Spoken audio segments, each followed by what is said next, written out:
Buenos días.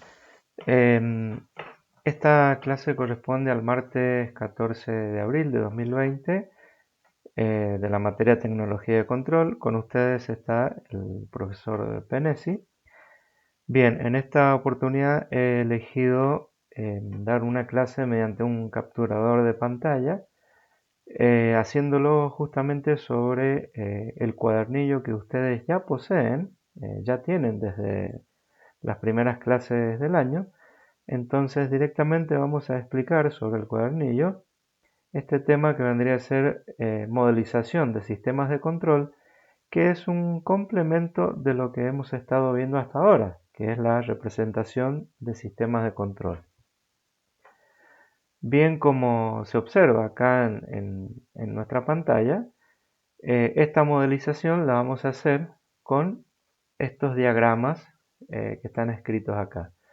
La representación esquemática simplemente es un esquema o un dibujo del sistema que queremos analizar, para que todos sepamos de qué estamos hablando.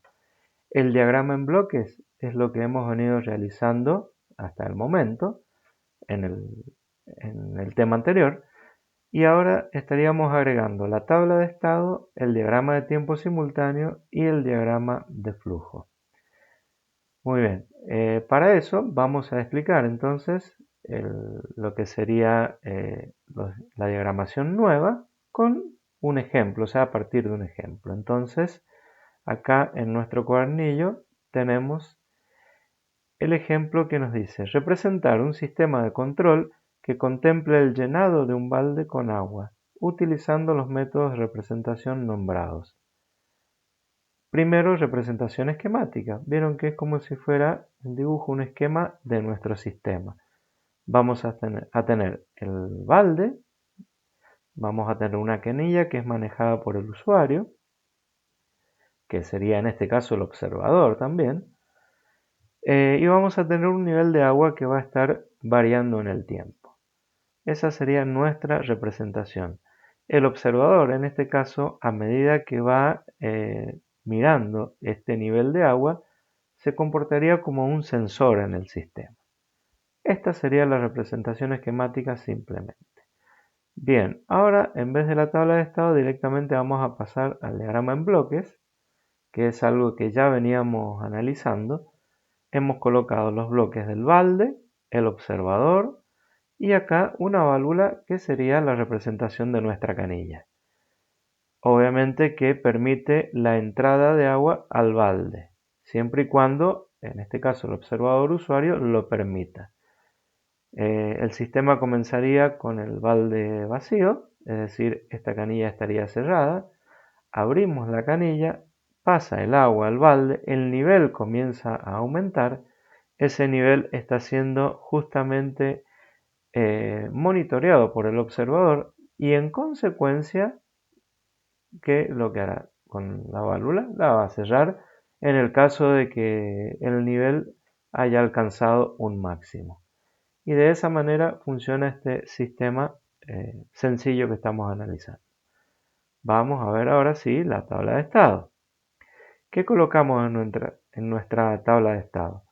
Una columna para los estados, que dependiendo del sistema, podrán ser en este caso 3 o en un sistema más complicado 10, 15, 20, los necesarios para analizar el sistema.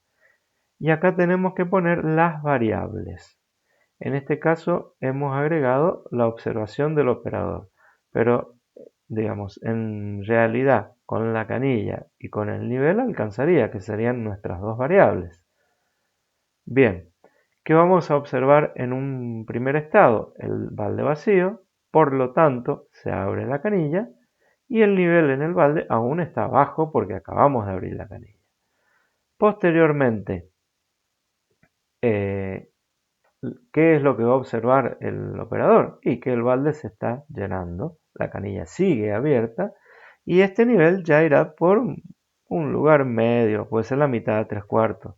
Acá le hemos puesto medio.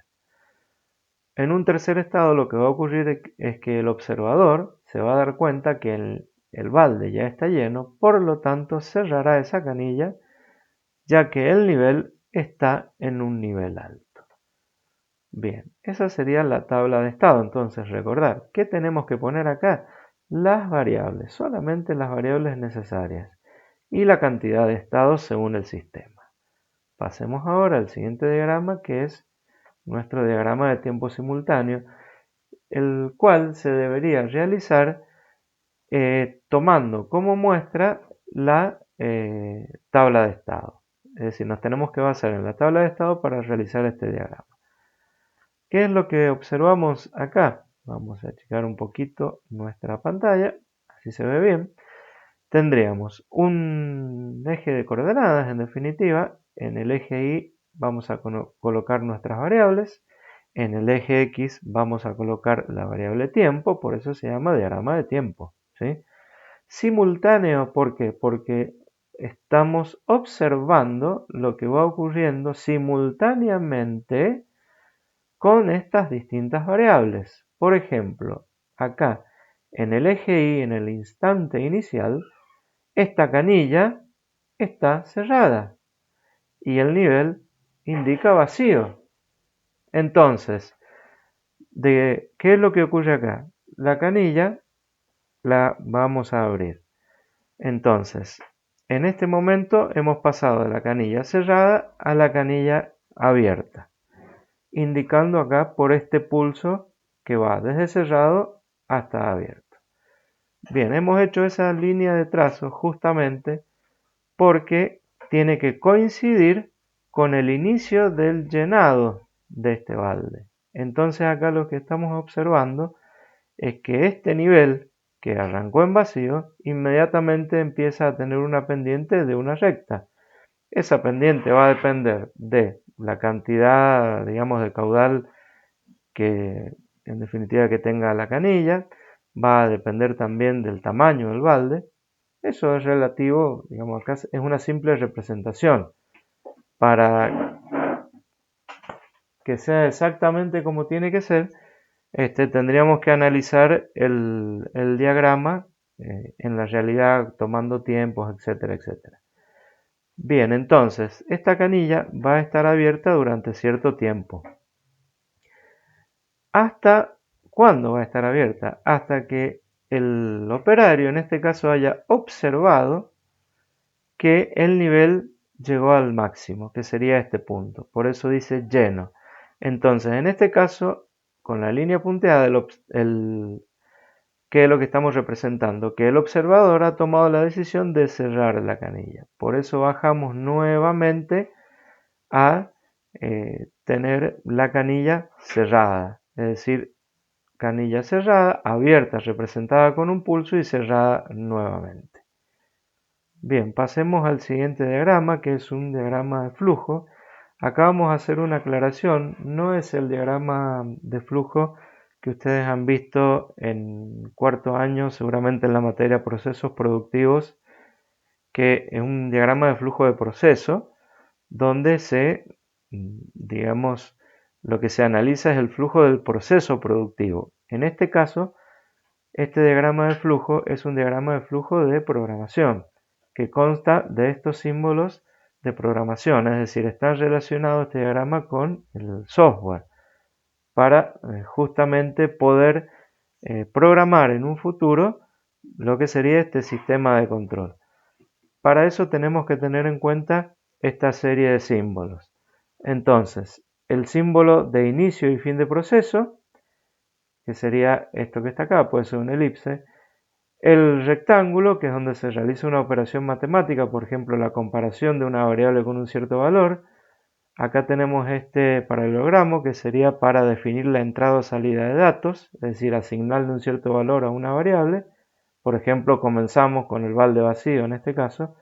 Y acá un rombo, que es un bloque de decisión, en definitiva, que tiene como mínimo va a tener una entrada y una salida. Es decir, va a tener una entrada que está por acá arriba, no está simbolizada, y dos salidas que justamente van a ser los caminos según la decisión que tome el controlador. Una que dirá sí y una no. Entonces, por ejemplo, si venimos comparando una variable con un cierto número, Cuando esa variable se hace igual a ese número, el camino será la salida por sí, y si no, será en la salida por no.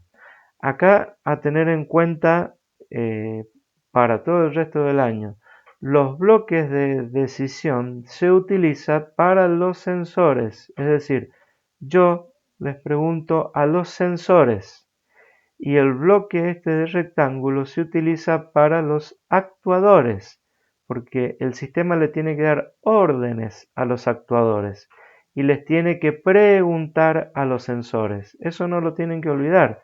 A los sensores se les pregunta, ¿a quién le pregunta? Al mismo sistema de control. Les pregunta el estado en el que están. Y a los actuadores se les da órdenes. Recordemos, por ejemplo, en este caso del balde que estamos llenando sería el nivel, sería a ver si ha llegado un mínimo o a un máximo, y acá en este caso el actuador sería la canilla que se va a abrir o se va a cerrar. Bueno, pasemos entonces a este diagrama que ya está hecho en el cuadernillo. Vamos a achicar un poquito, así lo vemos en su totalidad. Bien, tenemos el bloque de inicio, tenemos el paralelogramo donde asignamos el valor de las variables. Previamente hemos dicho la C va a ser la canilla, la N va a ser el nivel de agua. No hay problema si escribimos la palabra canilla y nivel de agua acá adentro, no hay problema.